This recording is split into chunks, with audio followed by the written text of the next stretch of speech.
Bom, boa noite a todos. Antes de darmos início aqui a essa apresentação, gostaria de agradecer a presença de todos, em nome do Sr. Ederaldo, presidente aqui do Cresce. Também agradecer a Carol, que também disponibilizou todos esses equipamentos, junto com o motorista que veio de São Paulo para, de alguma forma, preparar essas gravações, né? Mas, enfim, hoje estamos aqui especificamente tratando de um tema a título de prevenção nas negociações imobiliárias, né? É um tema que eu acho muito importante trabalhar na prevenção para que evite nulidades nos negócios e, de alguma forma, causam prejuízos às partes que possam estar envolvidas, mas principalmente o corretor, que está fazendo a aproximação das partes, né? Essa aproximação pode causar, inclusive, responsabilidades.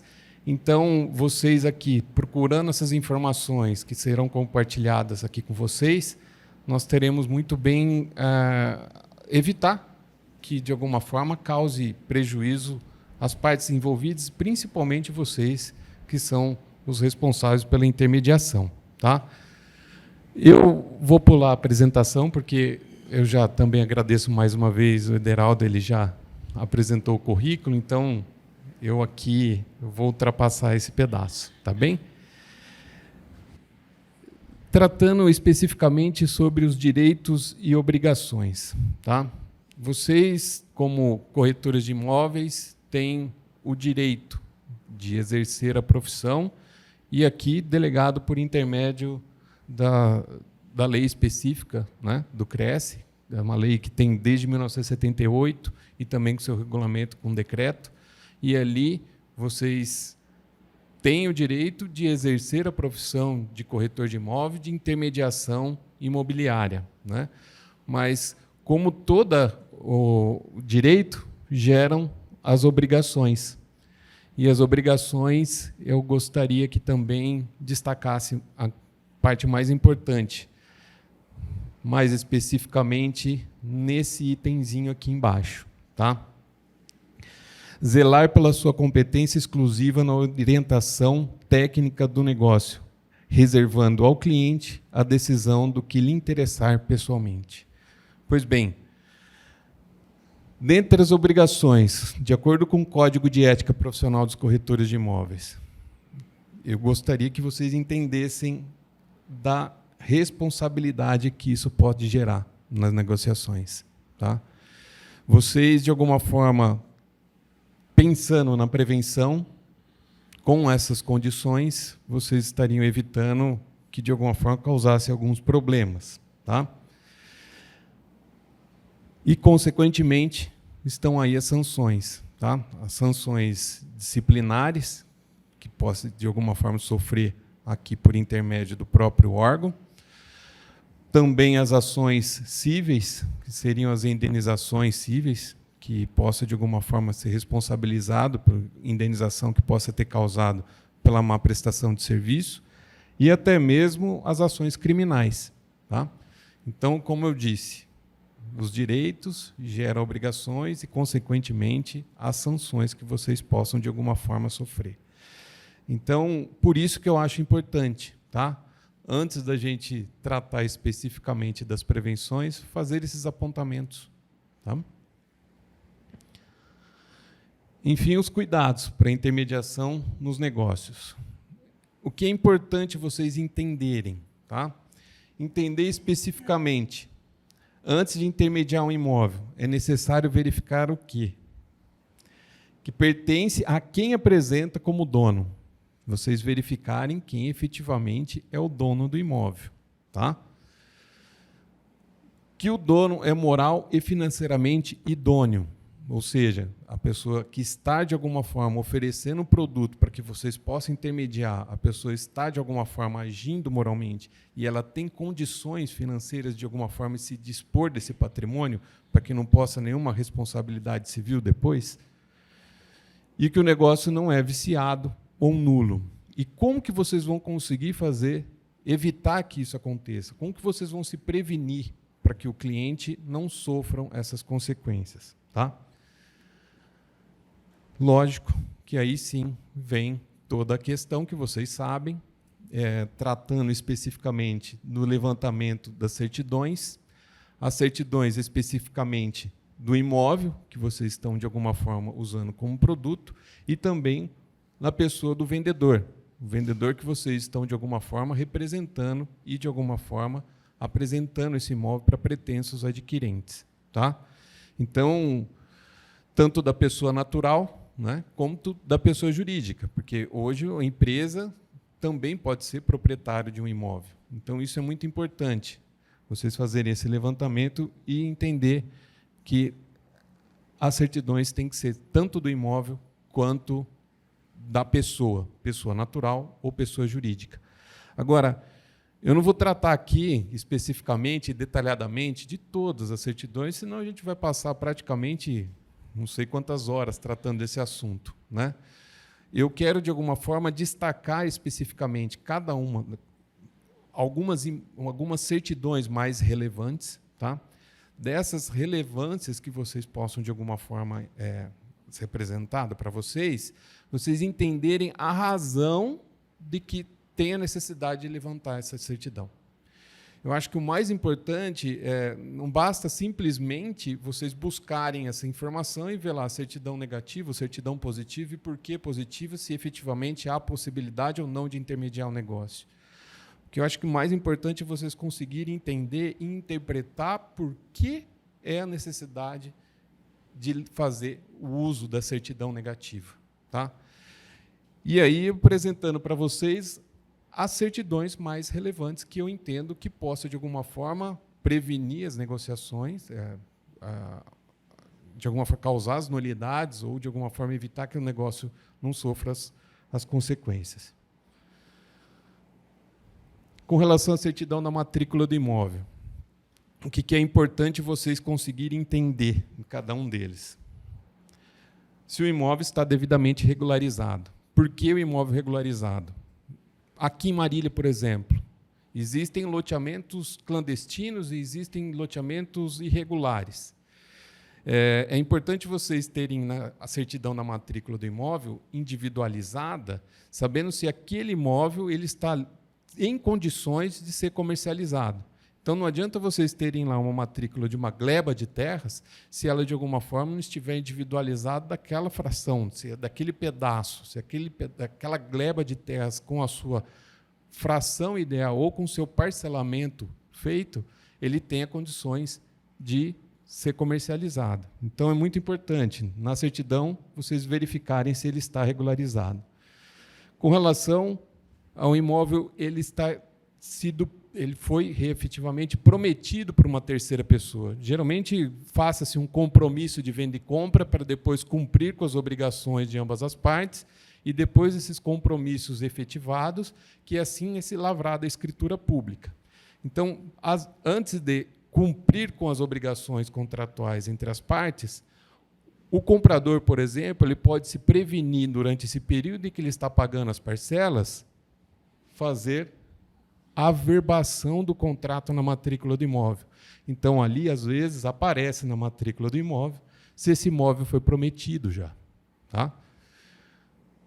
Se o imóvel existe vários proprietários, um condomínio necessário, quando, por exemplo, a pessoa vier faltar, tem os seus filhos herdeiros, fazem um inventário, o inventário leva-se a registro, e quem efetivamente é dono é só aquele que está apresentando como dono do imóvel, é por intermédio dessa certidão que vocês vão conseguir ver quem efetivamente são as pessoas proprietárias do imóvel que ali possam e têm a obrigação de comparecer para assinar a escritura pública. Se o vendedor é casado, né, às vezes a certidão ali consta apenas o nome do vendedor e ele houve um casamento, e esse casamento foi levado a assento, ou foi levado à verbação na certidão da matrícula do imóvel, e ali há necessidade da outorga uxória do cônjuge. O cônjuge que tem que comparecer porque o casal tem a obrigação de se dispor do bem. Mais adiante eu vou tratar também especificamente desse assunto. Tá? Se o vendedor é pessoa jurídica, a gente tem que saber quem efetivamente é o administrador responsável para dispor os bens da empresa, o qual ele representa. Tá? Se o bem está gravado com cláusula de inalienabilidade, se há usufruto ou penhorado, alienado fiduciariamente ou hipotecado. Então, existem algumas obrigações que estão lá registradas ou averbadas na matrícula do imóvel, qual imóvel ele pode ser vendido? Pode, mas quais são as obrigações, quais são as condições que devem se efetivar para se cumprir o negócio? Então, lá vai estar, de alguma forma, demonstrado quem efetivamente é o dono do imóvel, tanto com relação à condição do vendedor casado ou pessoa jurídica. E isso daqui também eu acho muito importante, é verificar se na certidão da matrícula do imóvel consta a averbação do contrato de locação. Às vezes vocês têm lá um produto que foi ofertado pelo vendedor para vender, mas esse imóvel está alugado. Dentro da locação, né, existe uma cláusula de vigência dentro do contrato de locação, que o imóvel não pode ser vendido enquanto estiver lá especificamente o prazo do contrato de locação. Se ele for efetivamente vendido, o comprador ele vai ter que respeitar esse prazo. E também uma questão de preferência. O locatário ele sempre tem a preferência. Mas para que o locatário possa exercer esses direitos, tanto de vigência do prazo do contrato de locação, como também o de preferência, há necessidade de estar averbado na matrícula. Então, por isso que eu acho importante vocês, quando intermediarem, analisarem essas questões. Tá? Outras certidões referentes ao imóvel. Enfim, certidão de débitos tributários do município, a respeito de IPTU. Aqui, na cidade de Marília, nada se trata a respeito de foro ou laudênio, mas, às vezes, intermediando um negócio no litoral, como a gente estava conversando com o Pelota. A necessidade lá, os imóveis que estão numa fronteira de até 50 metros na linha do mar, não existe IPTU, mas existe o laudênio que deve ser feito o pagamento para a Marinha. Também aqui em Assis, por conta do bispo diocesano também. Então, existem essas obrigações que, antigamente, era chamado, acho que o William já conversamos a respeito disso, né? Que era a taxa do príncipe, que também, em Petrópolis, onde eram as terras que a família real tinha, também existem essas questões gravadas. Mas o que é mais importante vocês entenderem, não só com relação à certidão da matrícula do imóvel, como também a declaração de existência de débitos condominiais. Quando o imóvel ele está dentro de um condomínio, não estou falando aqui de associação de moradores de loteamento fechado, tá, gente? Especificamente de condomínio, são as dívidas próprio terreno, ou seja, que são aquelas dívidas que estão atreladas ao próprio bem. Então, vocês, tirando a certidão, a declaração de inexistência de débitos, essas dívidas elas estão atreladas não à pessoa, não ao vendedor, e sim especificamente ao imóvel. Então, como não só a certidão da matrícula do imóvel, vocês pedirem a certidão tanto de débitos de IPTU, como também a certidão, a declaração de inexistência de débito de condomínio, para que evitem essas responsabilidades, porque, mesmo que a pessoa compre, constando aquelas dívidas que efetivamente não foram levantadas na data da realização do negócio, o comprador ele fica responsável pelo pagamento. Como eu disse, são dívidas próprio terreno, ou seja, são dívidas que estão atreladas ao bem imóvel, e não à pessoa, tá? A pessoa vendedora. Então, o que efetivamente o comprador teria que, nesse caso, fazer? Ele, não tirando as certidões, ele vai herdar aquelas dívidas. Então, ele vai ter que pagar essas dívidas de débitos condominiais ou de IPTU, e, consequentemente, depois ele tem que entrar com uma ação regressiva contra o vendedor. Mas a possibilidade de desfazer o negócio, eu nunca vi uma realização de um negócio ao ponto de se ter desfeito isso, mesmo porque existe esse remédio jurídico que é, efetivamente, a possibilidade de entrar com regresso. Tá? E uma outra coisa muito importante, que, tratando de condomínio, apesar dele não ter a sua personalidade jurídica, ou seja, ele não ter direitos e obrigações de extensão de realização de negócio, ele cumpre com algumas obrigações contratuais, dentre elas trabalhistas, né? E o próprio condomínio, ele pode, de alguma forma, ter dívidas previdenciárias e dívidas trabalhistas. Então, isso nós vamos avançar também mais à frente, tratando sobre essas dívidas tributárias, quando o imóvel, estando em condomínio, não só pedir a certidão de inexistência de débito dos débitos condominiais da unidade, mas buscar também tirar certidões da pessoa do condomínio. Isso é muito importante porque o proprietário, a pessoa que adquirir essas dívidas, esse imóvel, ele também vai herdar não só os débitos condominiais, mas também as dívidas que efetivamente esse condomínio tiver com relações trabalhistas ou até mesmo com relações tributárias. E eu acho que isso é muito importante, que aqui, inclusive, na cidade de Marília, existem muitos condomínios, né? E eu vou repetir mais uma vez, tá? Estou falando de condomínio, não estou falando com vocês de associação de moradores de loteamento fechado, tá? Isso é uma questão separada. Lógico que é importante, quando intermediar um negócio que tem um loteamento fechado, existem as contribuições associativas? Sim, é importante. Mas quem é responsável por essas dívidas é diferente do condomínio. O condomínio, quem é responsável, como eu falei, são as unidades. No caso da associação de moradores, quem é responsável são quem? Os associados, a pessoa. Então, quer dizer que a pessoa vende esse imóvel, o imóvel não vai estar atrelado. Tá? Aqui as certidões do vendedor, as certidões tributárias. Essas certidões tributárias que eu acho muito importante vocês se aterem. Por quê? Certidão negativa de fazenda da pública federal, estadual, municipal, INSS, quando pessoa jurídica, tá? Fundo de garantia também, quando pessoa jurídica, e também as certidões de distribuições de execuções fiscais, estadual, federal. Mas por que eu estou destacando aqui as certidões da fazenda pública e não das execuções especificamente? Eu vou tratar aqui, vou fazer a leitura para vocês do artigo 185 do Código Tributário Nacional. Tá? Presume-se fraudulenta alienação ou oneração de bens e renda, ou o seu começo, por sujeito passivo do débito para com a fazenda pública. Ou seja, a pessoa que está devendo para a fazenda pública, independentemente qual, estadual, municipal ou federal, por crédito tributário, e aí entendam, regularmente inscrito como dívida ativa. Existe execução federal? Existe já execução fiscal desse débito? Não. Existe único e exclusivamente o apontamento dessa dívida lá no órgão especificamente. Né? Vocês tiram as certidões? Tiram as certidões. Ah, precaução, é precaução. Por que é importante vocês entenderem isso? Porque não depende de uma execução para caracterizar a fraude.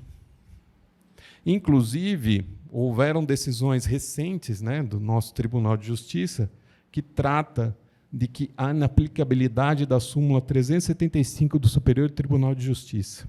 O que é essa súmula? A súmula fala que, para que caracterize fraude, há necessidade de estar registrado na matrícula do imóvel, ou seja, a dívida tem que estar pública na matrícula do imóvel através de uma penhora, né, e também mostrar a idoneidade, provar a idoneidade do vendedor, né, que ele, de alguma forma, agiu realmente de má-fé omitindo essa informação. Mas essas decisões, elas se pecam no seguinte: basta a inscrição como dívida ativa para caracterizar fraude. Então, isso que eu acho, em todo esse contexto que aqui nós estamos tratando, é vocês entenderem isso. Eu já tive muitos negócios que estava assessorando, não fiz a condição de desfazer, né? Mas a gente tem que dar uma solução para que esse negócio se efetive. Então, qual era a solução? Dentro dessas obrigações, o comprador ele assumiria esse ônus, se porventura esse ônus era suficiente e correspondente ao valor do negócio. Lógico, não assumiria a mais do que efetivamente estava acontecendo, do valor que efetivamente estava sendo negociado com relação ao valor do imóvel. Então, no próprio compromisso de venda e compra, o comprador ele assumiria esse ônus, assumiria essa obrigação, efetivamente pagaria essa dívida de débito fiscal, independentemente qual seja, e aí sim depois passaria a tratar da lavratura da escritura pública. Ou até mesmo na própria escritura pública estabelecer algumas condições, né, de que o próprio comprador ele assumiria esse ônus. Por quê? O comprador, ele não tendo conhecimento, não tendo, de alguma forma, o levantamento dessas certidões, isso pode caracterizar a fraude, independentemente da grava na matrícula, e o comprador ele pode perder o imóvel por uma dívida que foi gerada na pessoa que efetivamente tinha um ônus, né, de pagar esse débito fiscal. Então, se ele estava dilapidando o patrimônio para não honrar com seus compromissos e débitos fiscais, né? E aí você, poxa, mas imagine as consequências, né, de a pessoa que vai efetivamente comprar e perder um imóvel por conta dessa certidão. Qual o entendimento que o tribunal leva a trazer essa nulidade do negócio? O interesse público sempre se sobrepõe sobre o interesse particular. Então, vamos pensar o seguinte: qual é o interesse público aqui? É o recebimento do débito fiscal. Então, quer dizer que o interesse de todos nós vai se sobrepor o interesse particular entre vendedor e comprador. E aonde está, de alguma forma, a responsabilidade do corretor de imóvel, né? Ele, de alguma forma, como eu apresentei inicialmente, ele tinha a obrigação de levar isso a conhecimento, para que o comprador pudesse tomar as decisões que efetivamente tinha condições de fazer. Com relação à pessoa jurídica, o vendedor fez parte, o que faz parte, né? Ou ele fez parte, é muito importante vocês entenderem, como eu falei, a respeito das dívidas tributárias, né? Em caso da empresa tiver uma dissolução irregular, ou seja, a empresa simplesmente abaixou as portas e não fez as baixas junto aos órgãos como deveria ser feita, né? Mesmo que a pessoa que foi sócio dessa empresa, ou que efetivamente, na condição de sócio, baixou as portas, ele também vai caracterizar uma fraude à execução tributária. Mas precisa o quê? Através de uma decisão judicial, ter o redirecionamento dessas dívidas da pessoa jurídica para com a pessoa física. Então, o que eu estou querendo dizer para vocês? A empresa, o qual o vendedor, pessoa física de um imóvel, ele fazia parte, pelo menos um prazo de 2 anos, tá? Ou ele, quando efetivamente baixou as portas e não fez as comunicações junto ao fisco como deveria ter sido feita, há a possibilidade de acontecer o redirecionamento dessas dívidas da pessoa jurídica para a pessoa física. Então, como eu estava falando para vocês anteriormente, as dívidas fiscais da pessoa física, também vocês têm que se atentar na pessoa jurídica. Mas e se o vendedor ele omitir para vocês, corretores, que ele é sócio de uma empresa ou ele fez parte de uma empresa nos últimos 2 anos? Como que vocês vão fazer esse levantamento? Pelo menos aqui na JUSCESP, na Junta Comercial do Estado de São Paulo, é plenamente possível você fazer uma busca, tá? Uma busca detalhada sobre a pessoa. Basta vocês terem acesso ao cadastro na junta comercial. É só por intermédio basta usar o CPF e aquela senha da nota fiscal paulista que vocês vão conseguir ter acesso, tá, à junta comercial. E lá vocês colocam o nome e o CPF do vendedor. E aí vocês vão ver se ele faz parte ou se ele fez parte de uma empresa e ele não deu baixa como deveria ter sido dado dentro desse período. Então, vocês têm que tomar essa cautela, esse procedimento preventivo, fazendo essa busca.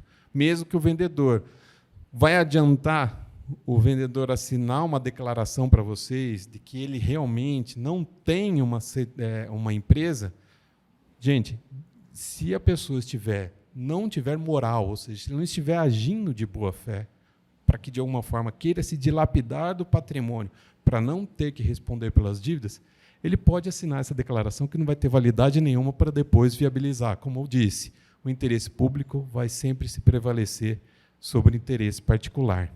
Tá?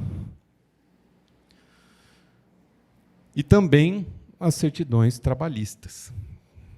As certidões trabalhistas da empresa, o qual essa vendedora faz parte ou fez parte nos últimos 2 anos também. Tá? A necessária obrigação deles ter se retirado da empresa e se beneficiado daquele empregador que entrou com a ação trabalhista contra a empresa para ele ser responsável, isso independe. Basta ele não ter, de alguma forma, feito as obrigações de retirada correta, também não tem vínculo nenhum. O vínculo trabalhista ali, basta ele ter sido sócio da empresa e fica responsável pelo período ainda de 2 anos da data da retirada da sociedade. Tá? Então, isso é importante também. Quais seriam as consequências com relação aos débitos trabalhistas? Né? Diferente das execuções fiscais, não há necessariamente ter um apontamento na certidão de distribuição. Tá? Há obrigatoriamente o registro da penhora na matrícula do imóvel? Também não. É única e exclusivamente a pessoa ter feito parte de uma sociedade no período de 2 anos. E agora, com relação também às certidões do vendedor, é importante vocês entenderem o quê? É certidão de nascimento ou de casado, se a pessoa efetivamente for casada. Como eu falei anteriormente, né? Vocês podem ver, lógico que todas as certidões têm o seu prazo de 30 dias, mas verificar se o vendedor ele não é menor de idade, ou seja, se ele tem a capacidade civil para se dispor do bem. Por que se ele não tem a capacidade? Há obrigatoriamente autorização judicial. Tem a necessidade de entrar na justiça por intermédio com a fiscalização do Ministério Público, ter avaliação do bem imóvel, se o negócio está sendo realizado de acordo com o valor do mercado, para que depois possa, de alguma forma, o juiz pedir uma autorização que aquele bem do menor seja vendido. Tá? Então, por isso que eu acho muito importante a certidão, e certidão dentro do determinado prazo de 30 dias. Por quê? Não, lógico, a certidão de nascimento vai constar ali a data do nascimento, e vocês já vão conseguir ver se há necessidade dessa autorização ou não. Mas aí um segundo item aqui, que trata se ele não é interditado. O que significa isso? A pessoa ela tem algum problema, vamos dizer, problema toxicológico, né? Ou ela tem algum problema mental, que efetivamente a família entrou com um processo de interdição dessa pessoa, e essa pessoa tornou-se incapaz e, consequentemente, da decretação da sentença, onde o juízo, depois de passar por uma perícia médica e ver que efetivamente a pessoa é incapaz, ele também expede uma certidão de assento para que seja averbada, tá, na certidão de nascimento ou na certidão de casamento da pessoa, se o caso for casado. Então, eu destaco mais uma vez, não só com relação àquelas questões tributárias, a validade da certidão no prazo de 30 dias. Porque vocês imaginam, se efetivamente vocês não fazerem esse trabalho preventivo, as consequências que podem, de alguma forma, caracterizar a nulidade do negócio. Vamos pensar, vocês assinaram um compromisso de venda e compra, recolheu a assinatura do vendedor incapaz, né? Recebeu pelo menos ali uma grande parte do valor do negócio. Esse valor, de alguma forma, já foi descontado a comissão de vocês, 100%, ou proporcional ao valor da parcela, né? E aí depois, quando chega lá no cartório de notas, vamos lavrar a escritura, chega lá, o cartório de notas fala assim, olha, nós tiramos a certidão e a pessoa é incapaz. Então, não posso, de alguma forma, lavrar a escritura. O que vocês vão ter que fazer? o negócio vai estar desfeito. O negócio é nulo, ou seja, não tem validade, não tem por que efetivamente e não poderia ter sido feito, a não ser por uma autorização judicial.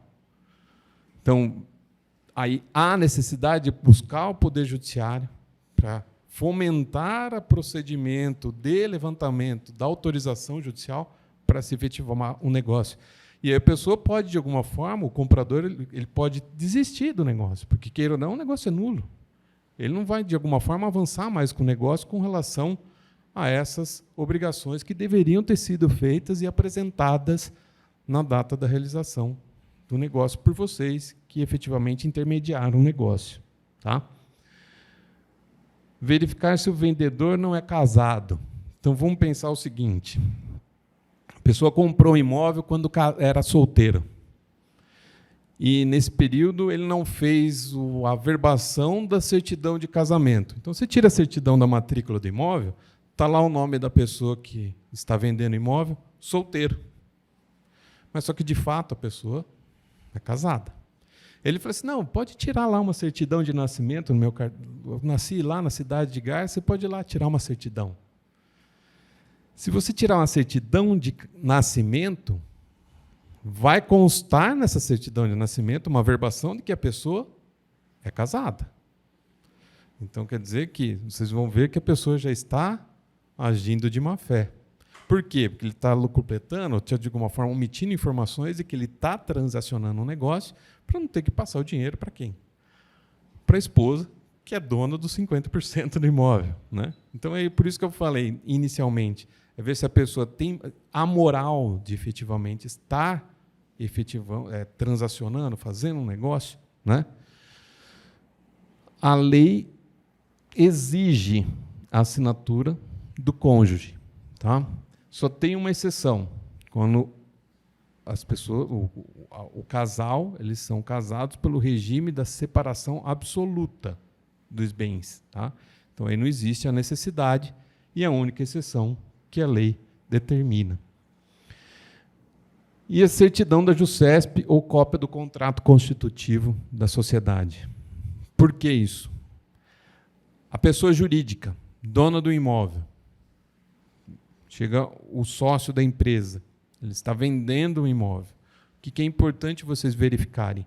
Se vocês estão fazendo e transacionando um negócio com a pessoa responsável pela administração dos bens da empresa. Então, o administrador do bem, quem é o responsável pela administração da empresa? É por intermédio dessa certidão que vocês vão buscar na JUSESP. Eu não confio muito no contrato constitutivo da sociedade. Tá? Por quê? Porque depois pode sofrer algumas alterações. Mas o que é mais importante, para mim, é o que está lá no assento, o que é público e notório, para que depois vocês não sofram nenhumas consequências. Eu não vejo aqui outra condição senão buscar essa informação quando a pessoa jurídica é a proprietária vendedora do bem. Tá? Também certidões do vendedor, certidões de distribuição de falência, concordata e recuperações. Por que isso é importante? A pessoa entra com uma recuperação judicial. Na distribuição do pedido de recuperação judicial, 30 dias antes, 90 dias antes, desculpa, ela ainda, esses negócios podem ser declarados suspeitos. O que significa isso? Uma empresa em crise, ela tem a pretensão de entrar com uma recuperação judicial, mas antes ela começa a dilapidar o patrimônio para, de alguma forma, não estar relacionado nos bens que serão responsáveis pelo pagamento das dívidas no futuro. Então, ela faz uma dilapidação uns 30 dias antes e depois entra com a ação. Depois, o juízo faz todo o processo, enfim, a recuperação não tem condições de ser cumprida e, consequentemente, o juízo analisa e vê que é necessário decretar a falência dessa empresa. E aí o que vai ser feito? O levantamento... Desculpa. 90 dias antes da data da propositura do pedido de falência ou de recuperação judicial. Corresponde suspeito. Então, essa suspeição pode o quê? Trazer, ser considerado esses negócios anuláveis. Ou seja, é muito importante, não só dessas certidões, pedir também a certidão nos cartórios de distribuição. Então, veja bem, vocês tirando proprietário desse imóvel, pessoa física, tá? Ele é sócio de uma empresa. Vocês vão lá, entram no site da JUSESP e buscam na informação se efetivamente a pessoa faz parte de um quadro societário de uma empresa. Vocês descobrem que ele está, de alguma forma, omitindo essas informações. Tá? Depois vocês buscam uma certidão de distribuição de falência da empresa o qual ele é sócio. Está ali. Está reconhecida a suspeita. Vai depender de um processo de anulação desse negócio?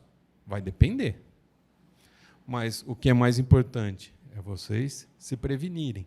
Porque o negócio pode se efetivar, vocês podem efetivamente receber a comissão de vocês, depois passa por um processo, um credor entra com pedido de anulação e vem uma sentença de anulação. Aí o comprador tem que simplesmente devolver o imóvel. Só que ele vai ter que socorrer a justiça também para procurar o quê? O prejuízo que ele sofreu. Quem vai ser responsável pelo pagamento?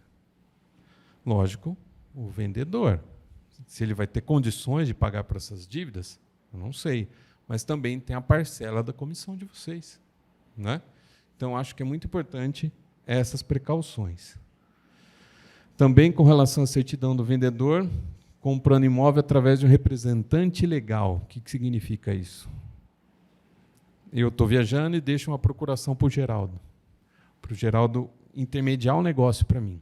Se eu estiver em viagem, ele conseguir encontrar um comprador, e esse comprador, ele, de alguma forma, não querer esperar, ele quer, não, eu quero pagar à vista e lavrar a escritura agora.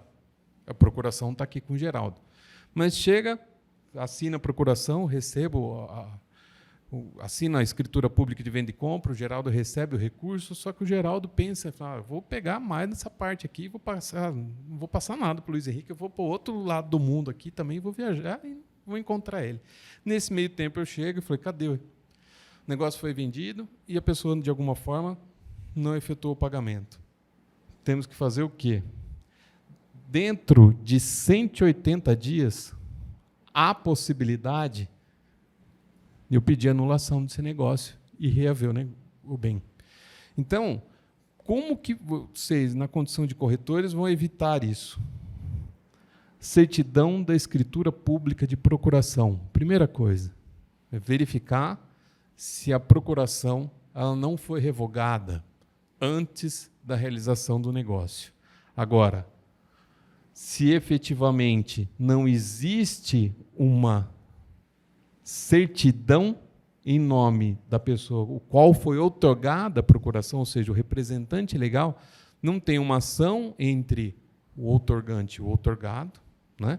Ou até mesmo o outorgado ele não esteja sofrendo outros processos que possam, de alguma forma, suspeitar da idoneidade dele. Então, eu acho importante, quando não só vocês estão intermediando um negócio que tem um representante legal, também tirar as certidões do representante legal do vendedor. Isso é uma questão muito delicada, justamente por conta da possibilidade de anulação dentro desses 180 dias. Agora, tratando especificamente sobre os contratos de locação, né? Já falei também, certidão da matrícula do imóvel. O que eu prezo em analisar num contrato de locação é se o proprietário, se a pessoa que está ali como dona, ele tem a posse do bem.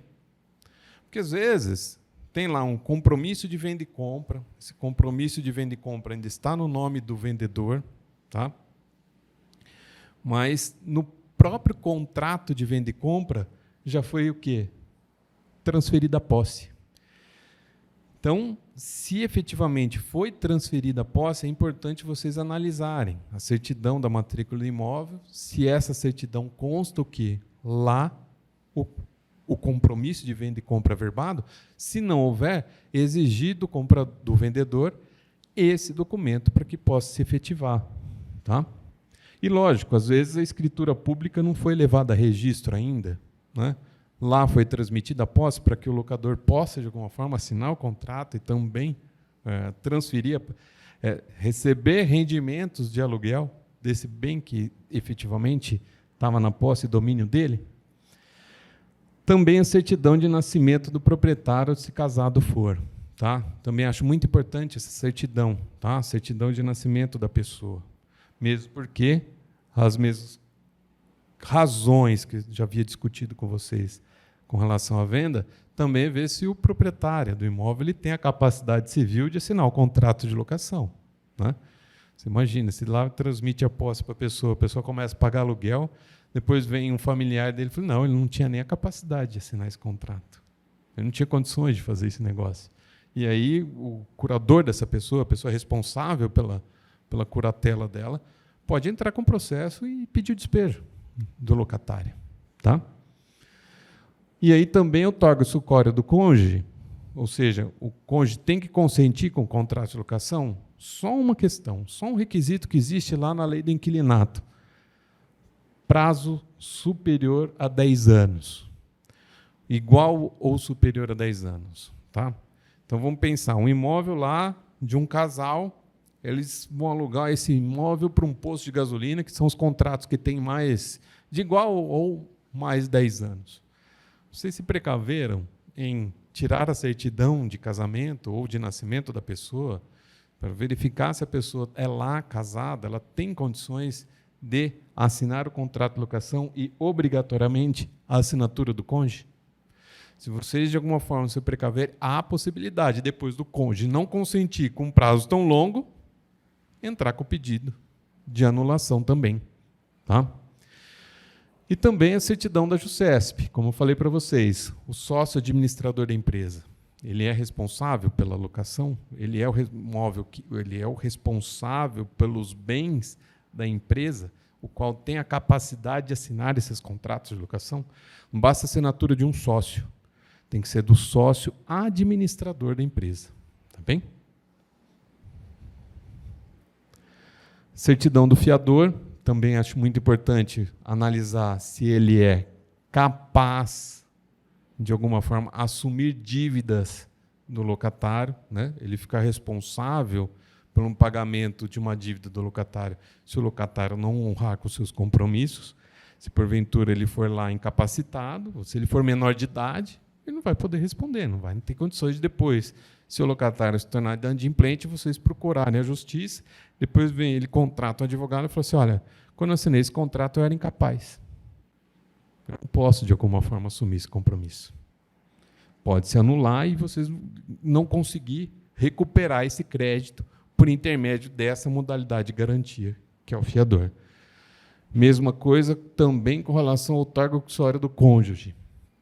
Eu já tive um caso, que era um processo que se arrastava desde 1996, era um processo que tinha bastante página, e um filho de um fiador me procurou. Falei assim, olha, nós estamos para perder o imóvel. Eu não tenho o que fazer aqui, meu pai, já com idade avançada, tem advogado aqui nesse processo, não sei o que vai acontecer, nós vamos perder o imóvel. Eu falei, enfim, você não pode dar uma olhadinha? Enfim, uma olhadinha num processo físico de não sei quantas páginas, eu fui direto no contrato de locação. E como eu conhecia o filho desse fiador, eu sabia que ele filho, os pais eram casados e vivos até então, eu falei assim, olha, a sua mãe não assinou o contrato de locação. Estou vendo um vício de nulidade dessa modalidade de garantia, então eu consigo excluir a responsabilidade de pagamento. E assim foi. A pessoa deixou de pagar as dívidas que ele havia assumido lá em 1900 e não sei quanto. Tá? Era um processo que estava se arrastando, o imóvel em leilão, eu consegui suspender o leilão, e, consequentemente, anular. Por quê? Porque o locador do imóvel ele não exigiu o quê? A outorga usuária do cônjuge. Tá? Então, é muito importante isso. O advogado que estava defendendo a família até então não tinha se atentado a isso, não tinha ainda analisado essa possibilidade de defesa. E eu falei assim, mas como você, num processo de execução, conseguiu fazer esse levantamento? É ali um vício de nulidade, e não anulação. Ou seja, nulidade significa o quê? Que o negócio nunca existiu. Anulável tem que se analisar as condições para que o juízo reconheça a fraude, ou dano, ou o erro, para depois, sim, ver se é possibilidade a anular o negócio. Mas a falta de outorga uxória do cônjuge é nulo. Tá? Então, foi plenamente possível, num processo que já estava já em fase terminal de leilão, conseguir anular toda a cobrança contra o fiador. Certidão da JUSESP. Repito mais uma vez. Existem empresas que comparecem como fiador. Já tivemos um caso aqui também, a pessoa jurídica não tinha, a imobiliária não tinha exigido a assinatura do sócio administrador da empresa para assumir o compromisso de fiança. Eles até agiram de má fé apresentando o contrato constitutivo da empresa, mas não tirou a certidão atualizada da JUSESP, onde constavam as alterações posteriores que aquele administrador que, de alguma forma, assinou o contrato, na época da assinatura, não era mais administrador da empresa. Anulou também a garantia. Tá? Enfim, análise dos documentos que possibilita transações complexas. Isso daqui eu acho que, de tudo que a gente conversou, né, apontando aqui vícios, nulidades que possam, de alguma forma, anular ou ser declarado nulo o negócio. Há a possibilidade de vender um imóvel quando ele está em inventário ou em trâmite processual. É possível alugar um imóvel quando o proprietário do imóvel veio a falecer? É possível, né? No contrato de locação, quem tem que representar, quem representa o espólio é o inventariante. Então, o inventariante ele pode assinar o contrato de locação. Agora, para venda, alvará judicial com anuência dos herdeiros. Então, você pede uma autorização judicial, mas para venda há necessariamente pedir autorização judicial com o consentimento expresso de todos os herdeiros, tá? Para que possa, de alguma forma, fazer a venda. E também existe também uma outra condição, é a escritura de cessão de direitos sucessórios. O que significa isso? Os herdeiros saem e é substituído pela pessoa do comprador. Ele encerra o inventário e, consequentemente, faz o quê? A aquisição do bem dentro do processo. Pode ser de um determinado bem? Pode ser feito de um determinado bem. Pode ser feito de todos os bens que estão relacionados ao inventário? Também. Tá? Mas há, obrigatoriamente, a lavratura de uma escritura pública. E venda de imóvel com registro de penhora e hipoteca. Isso daqui também eu já tive a oportunidade de assessorar o cliente na consignação do pagamento. A pessoa que compra o imóvel, tira a certidão da matrícula do imóvel, vai dizer, eu não quero assumir essa dívida. Eu quero, de alguma forma, adquirir esse bem livre e desembaraçado de quaisquer ônus. Como que ele faz? A pessoa vai lá e consigna o valor do negócio, ou parte do valor que representa aquela dívida que está lá penhorada na matrícula do imóvel, tá? E faz a comunicação por intermédio de edital. Ele fala assim, credores, esse imóvel foi vendido e o dinheiro está disponibilizado num determinado processo. Então, vocês, ao invés de interferir na nulidade, na anulação do negócio, vá procurar os recursos do negócio que está lá disponibilizado num determinado processo. Se, porventura, não vier os credores a fazer o levantamento daquele que é um correspondente da dívida, que está lá vinculada ao imóvel, faça a convocação por edital e o juízo que vai analisar qual é o prazo que tem para os compradores, os credores têm para reivindicar esse recurso financeiro, o levantamento desse recurso financeiro para ser, de alguma forma, receber esses valores. Tá?